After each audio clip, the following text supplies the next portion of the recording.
Basically today what we did was, it was a reflective session where we make teachers contemplate on the things they do in the classroom and how much teacher dependence or independence it promotes.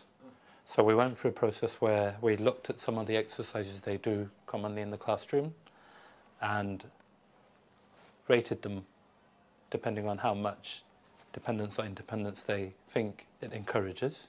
And then we introduced some ideas on how they can adapt, manipulate coursebook material to develop more student independence as opposed to dependence. For example, one of the ideas was that in addition to doing language exercises in the classroom, they also do exercises that focus on language but also introduce methods to become more independent. For example, you do a speaking exercise, and in the exercise students give each other advice on how to improve their listening or their speaking.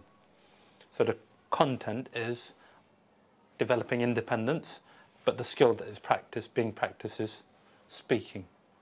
So don't only focus on language, but also try to introduce methods through language that will enable your students to become more independent. Or another one would be feedback. Is the teacher the person who always gives feedback, or do we enable students to have an opportunity to give feedback to themselves? You do a listening exercise. How often does the teacher give the answers, or do they go back to the script and check for themselves to get the answers? Even a simple idea like that would be a first step to developing learner autonomy.